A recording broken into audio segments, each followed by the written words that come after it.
नमस्कार दोस्तों, आप सभी का हमारे चैनल पर स्वागत है। आप जानते हैं एग्रीकल्चरल जियोग्राफी का मैं सीरीज इस समय चला रहा हूं, जिसका पार्ट फर्स्ट पहले ही अपलोड कर चुका हूं, कृषि प्रदेशों का वर्गीकरण। अब इस टॉपिक से कितने प्रश्न पूछे गए हैं उनको हम लोग इस वीडियो में देखेंगे।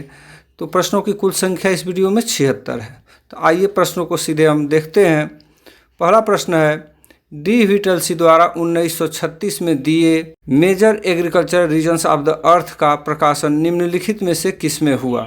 ऑप्शंस देख लेते हैं।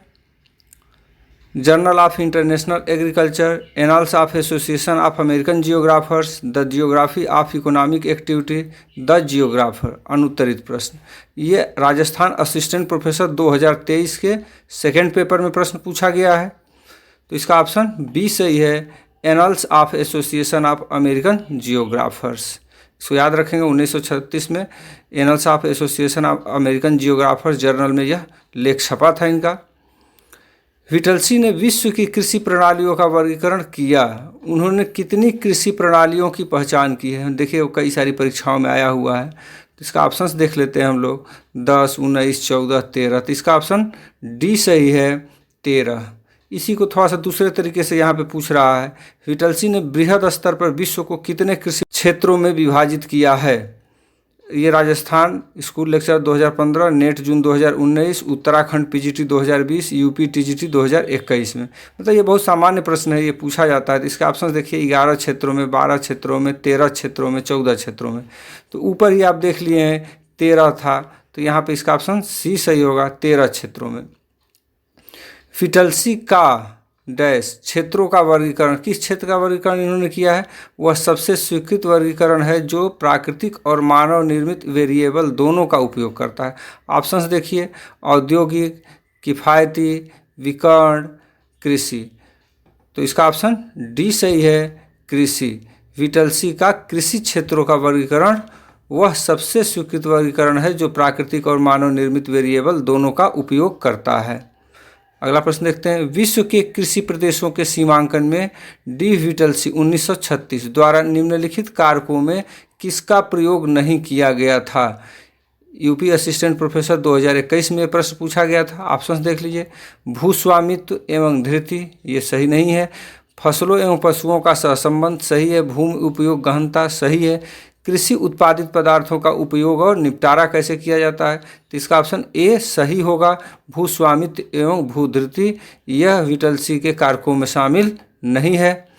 निम्नलिखित में से कौन सा विश्व की कृषि का व्हिटलसी के वर्गीकरण के अति महत्वपूर्ण आधारों में से एक है? नेट जून 2013 के सेकेंड पेपर में पूछा गया है। तो इसका ऑप्शन देखते हैं, कृषि का प्रकार्यात्मक रूप, जलवायु घटकों का वितरण, पशुचारण क्रियाओं के रूप, कृषि उत्पादित पदार्थों का उपयोग और निपटारा। तो इसका ऑप्शन एक सही है, कृषि का प्रकार्यात्मक रूप, फंक्शनल फॉर्म्स ऑफ एग्रीकल्चर। निम्नलिखित में से कौन कृषि प्रदेशों के सीमांकन से संबंधित नहीं है? राजस्थान कॉलेज एजुकेशन 2020 के सेकेंड पेपर में पूछा गया है। ऑप्शंस आपके सामने हैं, के कवाची, रेकिटनिको, जे एल बक, हेलबर्न। तो बक ये नहीं है, इसका ऑप्शन सी सही है। निम्न में से किस भूगोलवेत्ता ने भारत को कृषि प्रदेशों में विभाजित किया?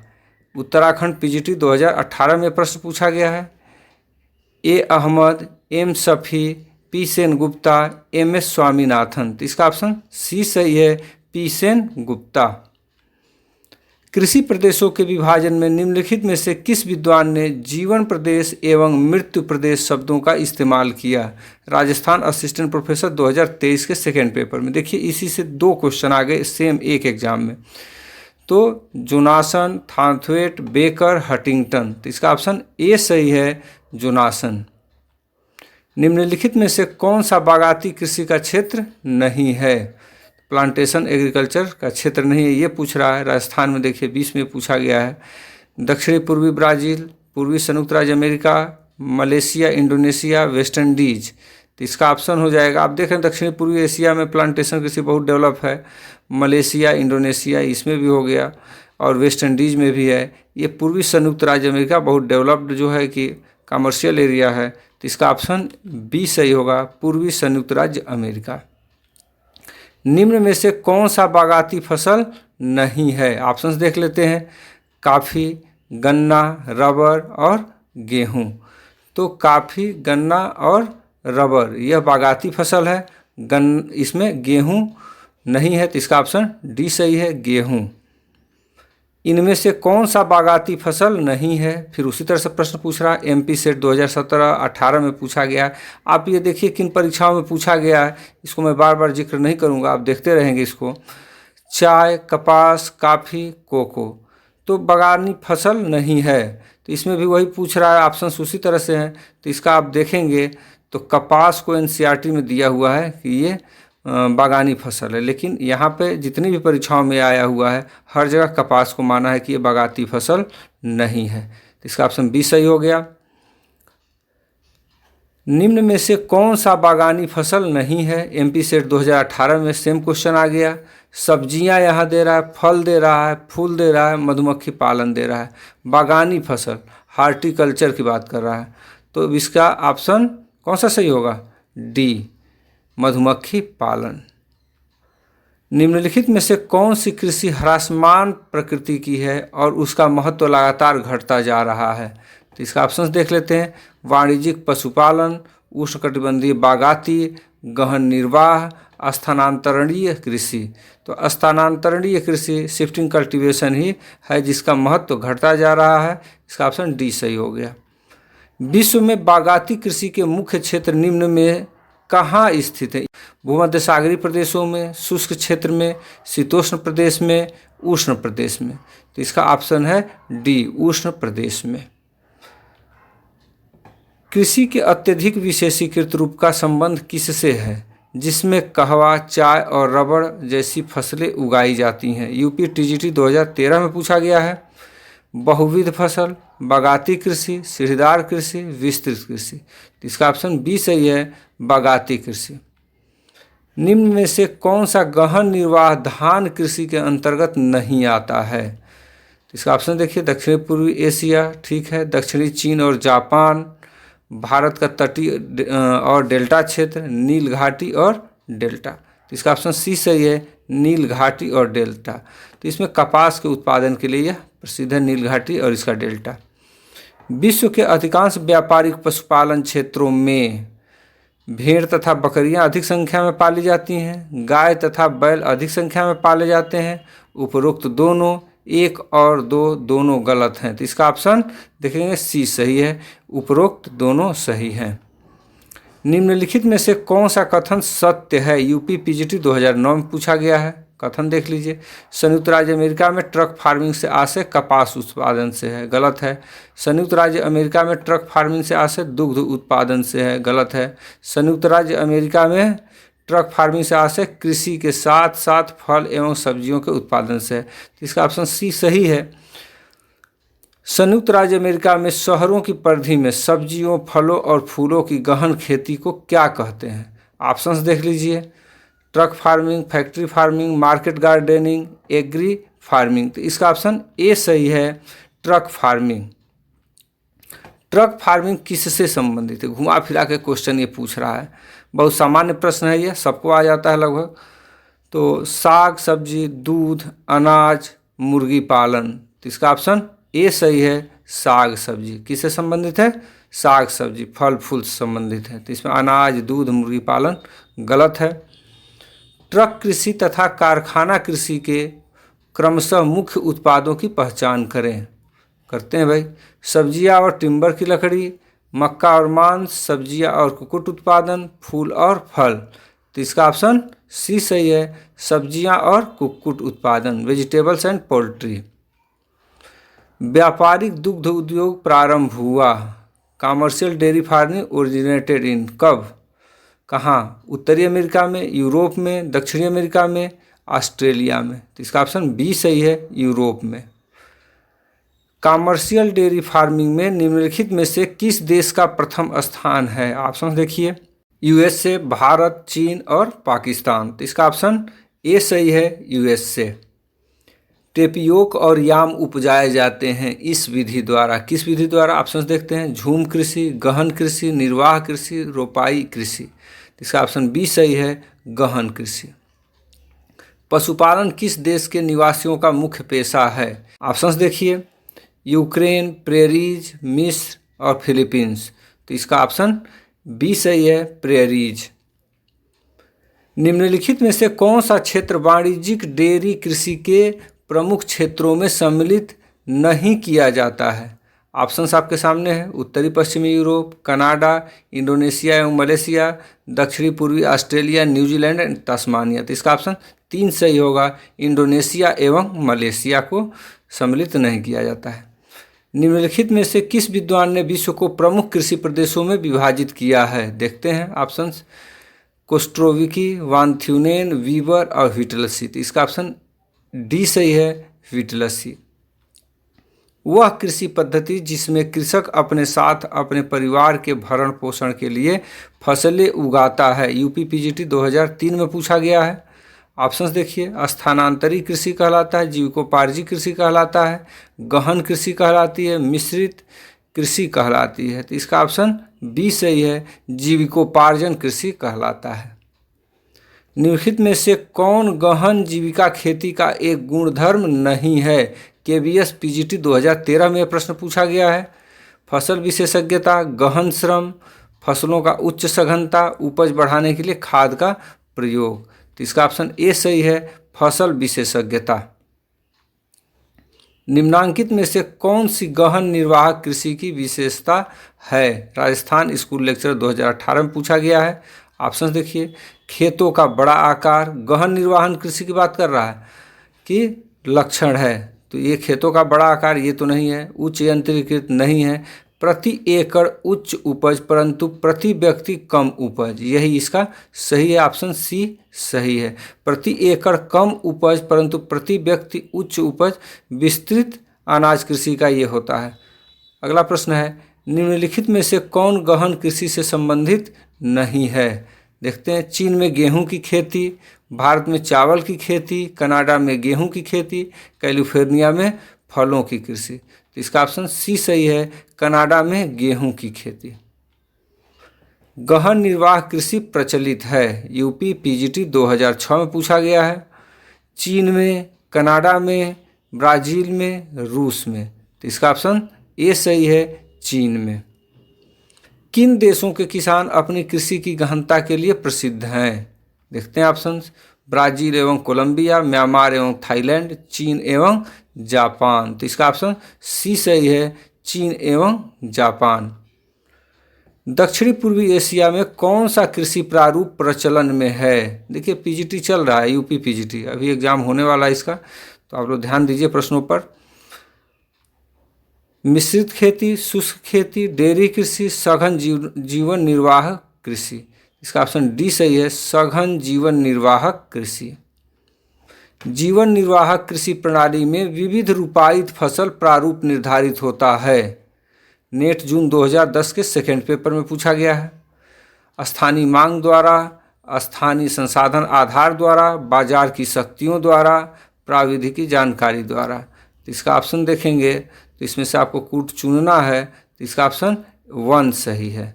1 क्या है? ए, बी और सी सही, स्थानीय मांग द्वारा, स्थानीय संसाधन आधार द्वारा और बाजार की शक्तियों द्वारा ये अपनी फसल को परिवर्तित या उपजाते हैं। कृषि की कौन सी शाखा फलों, सब्जियों और सजावटी पौधों की खेती से संबंधित है? डीएसएसबी पीजीटी 2021 में पूछा गया है, जल्दी ही यह प्रश्न। तो इसमें बागवानी, मधुमक्खी पालन, रेशम और कीड़ों का पालन, सागरी कृषि। तो इसका ऑप्शन ए सही है, बागवानी। दक्षिणी अमेरिका में कौन देश पशुचारण के लिए विश्व प्रसिद्ध है? कौन सा है भाई? ब्राज़ील नहीं, अर्जेंटीना नहीं, कोलंबिया नहीं, वेनेजुएला नहीं, सब नहीं नहीं, अर्जेंटीना। इसका ऑप्शन बी सही होगा, अर्जेंटीना। निम्न में से कौन चलवासी पशुचारण क्षेत्र प्रदेश नहीं है? चलवासी पशुचारण पूछ रहा कि नहीं है इसमें से। दक्षिणी अमेरिका में पम्पाज, तिब्बत का पठार, अफ्रीका में शुष्क मरुस्थल, किर्गिस्तान। तो इसका ऑप्शन सी सही है, अफ्रीका में शुष्क मरुस्थल। वह कृषि व्यवस्था जिसमें भूमि का उपयोग करने वाला भूस्वामी को फसल के रूप में भुगतान करता है कहलाती है, क्या है? अधिभोक्ता कृषि, अनुपस्थित भूस्वामित्व, बटाईदार स्वामित्व का पेशा। तो इसका ऑप्शन सी सही है, बटाईदार, शेयर क्रॉपिंग कहते हैं इसको। कोलखोज कृषि निम्नलिखित में से किसका उदाहरण है? नवोदय विद्यालय पीजीटी 2022 में पूछा गया था। सहकारी कृषि, डेयरी कृषि, सामूहिक कृषि, मिश्रित कृषि। इसका ऑप्शन सी सही है, सामूहिक कृषि, कलेक्टिव फार्मिंग।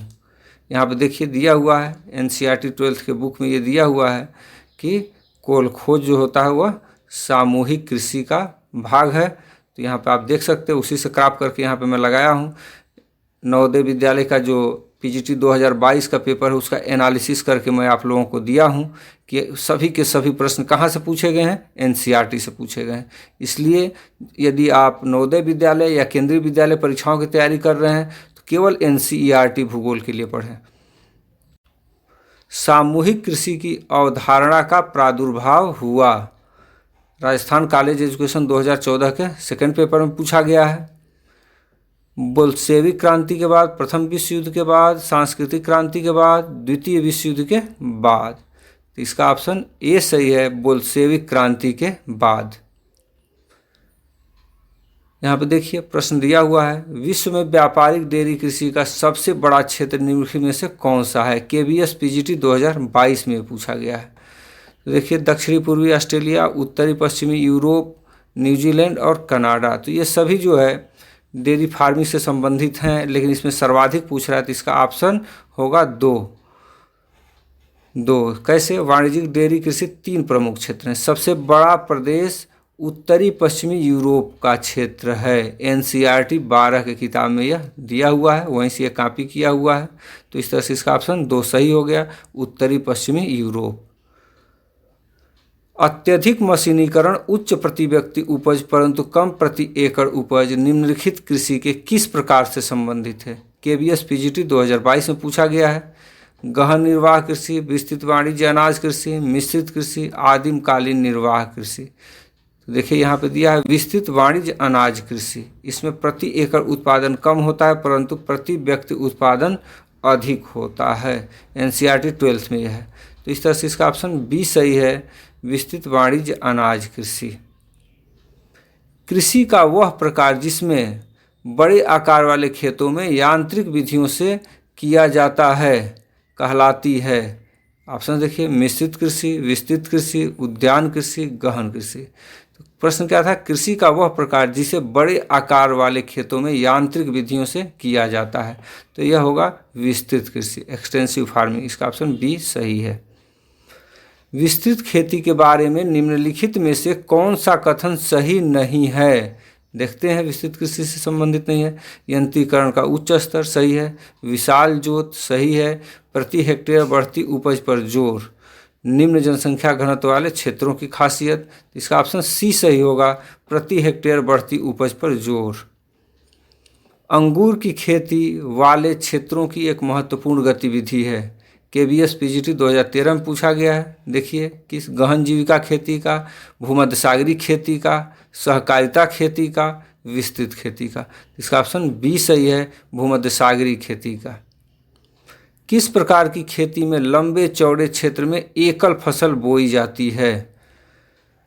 प्रारंभिक जीविका निर्वाह कृषि में, रोपण कृषि में, बागवानी, गहन जीविका कृषि में लंबे चौड़े क्षेत्र में एकल फसल बोई जाती है। तो इसका ऑप्शन बी सही है, रोपण कृषि। एक प्रकार की कृषि जिसमें एक एकल फसल एक बड़े क्षेत्र में उगाई जाती है कहलाती है। ऑप्शंस देखते हैं, गहन कृषि, झूम कृषि, शुष्क कृषि, वृक्षारोपण कृषि। यहाँ पे रोपण कृषि है, यहाँ वृक्षारोपण कृषि दे दिया। तो इसका ऑप्शन डी सही है, वृक्षारोपण कृषि। निम्नलिखित में से किस प्रदेश में पशुपालन सर्वाधिक विकसित है? यूपी असिस्टेंट प्रोफेसर 2014 के एग्जाम में यह प्रश्न पूछा गया है। भूमध्यरेखीय प्रदेश, प्रेरीज एवं स्टेपीज प्रदेश, उष्णकटिबंधीय प्रदेश, ध्रुवीय प्रदेश। इसका ऑप्शन बी सही है, प्रेरी एवं स्टेपी प्रदेश। चावल विहीन निर्वाहन कृषि पाई जाती है कहाँ पे? उत्तरी पूर्वी चीन में, टोंकिन नदी के डेल्टा में गेहूं नहीं हो सकता, इरावदी डेल्टा में चावल विहीन की बात कर रहा है, यानी चावल नहीं। इरावदी डेल्टा में, दक्षिणी पूर्वी चीन में चावल यहाँ पे बोया जाता है। इस तरह से इसका ऑप्शन ए सही होगा, उत्तरी पूर्वी चीन में। निम्नलिखित में से कौन सी मिश्रित कृषि की मुख्य विशेषता है? नगद फसलों एवं खाद्य पदार्थों की खेती? नहीं। एक ही खेत में दो या अधिक फसलों की खेती? नहीं। पशुपालन तथा फसलों की खेती दोनों? तो ये ऑप्शन इसका सही है। इस तरह से सी इसका सही हो गया, पशुपालन तथा फसलों की खेती दोनों मिश्रित कृषि के अंतर्गत आती है। यहाँ देखिए, राजस्थान स्कूल लेक्चर 2022 में यह प्रश्न पूछा गया है। मिश्रित कृषि से संबंधित बिंदुओं का नीचे दिए गए कूट से सही उत्तर का चयन कीजिए। अधिकांशतः विश्व के सर्वाधिक विकसित देशों में की जाती है। क्या है? मिश्रित कृषि कह रहा है, ये सही है। कृषि भूमि का आकार मध्यम होता है, ठीक है। चारा फसल गेहूं, जौ, ओट्स, राई इत्यादि उगाई जाती है, सही है। कृषि मशीनरी पर कम पूंजी निवेश किया जाता है। तो इस तरह से इसका ऑप्शन देखेंगे तो दो सही है, ए, बी तथा सी, चौथा गलत है। निम्नलिखित में से कौन सी कृषि प्रणाली औद्योगिक क्रांति का शिशु के रूप में वर्णित की जाती है? सघन जीवन निर्वाहक जुताई, पशुपालन फार्म, जीवन निर्वाहक जुताई, सामूहिक खेती। तो इसका ऑप्शन डी सही है, सामूहिक खेती। निम्नलिखित में से भारत की किस प्रकार की कृषि को डी विटलेसी द्वारा विश्व कृषि प्रणाली में वर्गीकृत किया गया है? इसका ऑप्शन देख लेते हैं कि भारत को कहाँ इन्होंने रखा है। तो चलवासी पशुचारण? नहीं। पशुधन रैंचिंग? नहीं। गहन निर्वाहक कृषि? इसी के अंतर्गत भारत को डी विटलेसी ने रखा है। तो इसका ऑप्शन सी सही हो गया। निम्नलिखित में से कौन सा प्रकार वाणिज्यिक कृषि का एक रूप नहीं है? एमपी सेट 2022 में पूछा गया है। भूमध्य सागरीय कृषि, बागवानी, काटो और जलाओ कृषि, अन्न उत्पादक कृषि। तो काटो और जलाओ कृषि, इसका ऑप्शन सी सही है। निम्न में से कौन सी विशेषता सघन कृषि के लिए सबसे उपयुक्त है? उत्तराखंड पीजीटी 2020 में पूछा है यह प्रश्न। देखिए, बड़े जोत आकार, निम्न श्रम निवेश, अधिक उपज दर, यह सभी। तो इसका ऑप्शन सी सही है, अधिक उपज दर इसमें होता है। श्रम ज़्यादा लगता है, बड़े जोत आकार नहीं होते, छोटे जोत आकार होते हैं। तो इस तरह से इसका ऑप्शन सी सही हो गया। निम्न में से कौन सी विशेषता सघन कृषि के लिए सर्वाधिक उपयुक्त है? नेट दिसंबर 2019 में पूछा था यह। बड़ा जोत आकार किसके लिए पूछ रहा है? सघन कृषि के लिए सर्वाधिक उपयुक्त है। तो सघन कृषि के लिए बड़ा जोत आकार सही नहीं है। निम्न श्रम निवेश सही नहीं है। उच्च उत्पादकता दर, तो इसका ऑप्शन सी सही हो गया। पिछले वाले क्वेश्चन से ही कॉपी किया हुआ लगभग यह प्रश्न है, थोड़ा सा शब्दावली में अंतर है। भूमध्य कृषि, मेडिटेरेनियन एग्रीकल्चर इज क्या है? ऑप्शन देखिए, ग्रीष्म ऋतु की विपुल वर्षा पर निर्भर है? नहीं। अंगूर, ओलिव, संतरे और अंजीर के लिए जानी पहचानी है? बिल्कुल सही है। कृषि प्रदेशों में न्यूनतम उत्पादी में से एक है? गलत है। केवल दक्षिण यूरोप और उत्तरी अफ्रीका में पाई जाती है? नहीं, कई जगह पाई जाती है। आप जानते हैं कि कैलिफोर्निया में, दक्षिणी कैलिफोर्निया, मध्य चिली में, दक्षिणी अफ्रीका के दक्षिणी पश्चिमी भाग में और ऑस्ट्रेलिया के दक्षिणी और दक्षिणी पश्चिमी भाग में मेडिटेरेनियन कृषि देखने को मिलती है। तो इस तरह से इसका ऑप्शन बी सही हो गया। अंगूर, ओलिव, संतरे और अंजीर के लिए जानी पहचानी है। मध्य चिली में किस प्रकार की कृषि की जाती है? अभी मैं बता ही रहा था कि मध्य चिली में भूमध्य सागरीय कृषि की जाती है। तो इसका ऑप्शन बी सही हो गया। देखिए यहाँ पर दिया हुआ है, निम्न में से कौन सा भौगोलिक क्षेत्र खट्टे रसदार फल की खेती के लिए प्रसिद्ध है? तो रसदार नींबू बंसी के लिए कौन सा है? भूमध्य सागरीय क्षेत्र। इसका ऑप्शन बी सही हो गया। इस तरह के प्रश्न तो आपको तुरंत क्वेश्चन पढ़ते ही आ जाना चाहिए। निम्नलिखित में से कौन सुमेलित नहीं है? देखते हैं। संयुक्त राज्य अमेरिका गहन कृषि, यही सुमेलित नहीं है, यहाँ पर विस्तृत कृषि होती है। तो इसका ऑप्शन, बाकी सब सुमेलित हैं इसमें। तो इसका ऑप्शन ए सही है, संयुक्त राज्य अमेरिका गहन कृषि की जगह पर विस्तृत कृषि होना चाहिए था। निम्नलिखित में से कौन सा एक सुमेलित नहीं है? भूगोलवेत्ता और कृषि प्रदेशीकरण इसमें दिया हुआ है। तो देखते हैं, ओ ई बेकर भौतिक दशाएं, डी विटलेसी आर्थिक कारक, जे कोस्ट्रोविकी भू उपयोग क्षमता एवं प्राविधिकी स्तर, ई हंटिंगटन जलवायविक कारक। तो इसका ऑप्शन सी सही है, जे कोस्ट्रोविकी भूमि उपयोग क्षमता एवं प्राविधिकी स्तर। यह सुमेलित नहीं है, बाकी सभी सुमेलित हैं।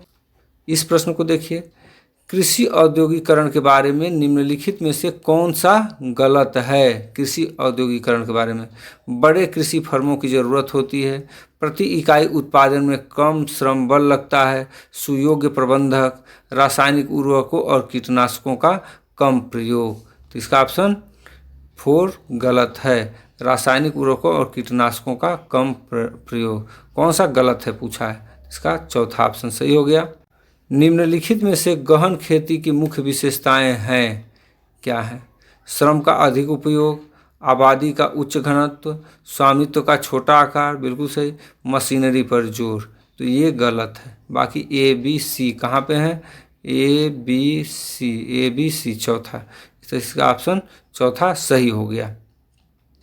जीवन निर्वाह खेती के कार्य में संलग्न देशों की विशेषताओं में निम्नलिखित तथ्य शामिल हैं। विकासशील देश, जनसंख्या का उच्च घनत्व, प्रौद्योगिकी का न्यून स्तर, उच्च विकसित अंतर्राष्ट्रीय व्यापार। तो इसका ऑप्शन यदि देखेंगे तो इसका ऑप्शन 4 सही है, ए बी और सी। क्या कर रहा है? जीवन निर्वाह खेती के कार्य में संलग्न देशों की विशेषता पूछ रहा है। जैसे विकासशील देश होते हैं, जनसंख्या का उच्च घनत्व होता है, प्रौद्योगिकी का न्यून स्तर होता है। देखिए, राजस्थान असिस्टेंट प्रोफेसर 2023 में यह प्रश्न पूछा गया है। कथन है, चलवासी पशुपालन पुरानी दुनिया के लोगों तक ही सीमित है। सही है ये तो कथन। चलवासी पशुचारण शीतोष्ण घास के मैदानों में होता है, ये गलत है। तो इस तरह से इसका ऑप्शन बी सही होगा। ए सत्य है किंतु आर असत्य है। यहाँ देखिए, चलवासी पशुचारण की प्रमुख विशेषताएं हैं। चलवासियों तथा पशुओं के गमनागमन का मौसमी प्रारूप, ठीक है, सही है।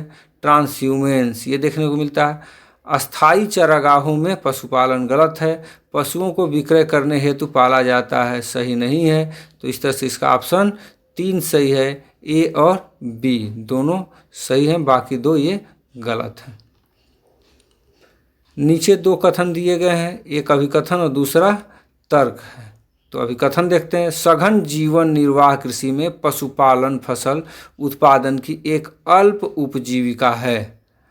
अब इसका तर्क देख लेते हैं। पूरे क्षेत्र में पशुओं के जनन ही वैज्ञानिक पद्धतियों के अभाव के कारण कृषकों के सामने पशुओं के पालन पोषण में बाधा उत्पन्न होती है। तो यह सही है। तो इस तरह से इसका ऑप्शन देखेंगे इसमें से तो सही है, इसका कौन सा? बी सही है। ए और आर दोनों सही हैं और आर ए की सही व्याख्या नहीं है। दोनों सही हैं लेकिन ये इस आर जो है ए की सही व्याख्या नहीं कर रहा है। अभिकथन देखिए क्या है। कैलिफोर्निया फल बागवानी के लिए विख्यात है, बिल्कुल सही है। इस क्षेत्र का भूमध्यसागरीय जलवायु नींबूवंशी फलों के लिए उपयुक्त है, बिल्कुल सही है। तो इस तरह से इसका विकल्प यदि देखेंगे तो इसमें होगा कथन एवं कारण दोनों सत्य हैं तथा कारण सही है, वो कथन की सही व्याख्या करता है। तो इसका ऑप्शन ए सही हो गया। यहाँ देखिए, नीचे 2 कथन दिए गए हैं, एक अभिकथन है, दूसरा कारण है। उसी तरह से दक्षिणी पूर्वी एशिया में बागाती कृषि अत्यधिक विकसित है, सही है। दक्षिणी पूर्वी एशिया लंबे समय तक यूरोपीय शासन में रहा है, सही है। तो ए और आर दोनों सत्य हैं तथा ए की सही व्याख्या आर है। इसका ऑप्शन 1 सही है। उसी चीज़ को यहाँ पे अंग्रेजी में दिया हुआ है। आगे देखते हैं। यहाँ सूची फर्स्ट को सेकंड से आपको मिलान करना है। कृषि के प्रकार हैं और देश हैं, और इसे कूट से सही उत्तर चुनना है। तो गहन निर्वाहन कृषि किससे जुड़ा हुआ है? बांग्लादेश से। ये 2 जगह आ रहा है, यानी कि सी और डी में से कोई एक हमारा ऑप्शन सही होगा। तो वाणिज्य बागायती कृषि देख लेते हैं कहाँ है? Ivory coast. तो फर्स्ट कहाँ पे आ गया? 4th में, डी में। तो इसका ऑप्शन डी सही है। बाकी को आप मिला लीजिएगा आके, सी का सेकेंड, डी का 4th सही है। यहाँ भी सूचियों को मिलान करने के लिए कह रहा है। चलिए, कृषि का प्रकार दिया है, इधर देश दिया हुआ है। तो आइए मिलान करते हैं हम लोग। चलवासी पशुचारण कहाँ पे है? मंगोलिया में है।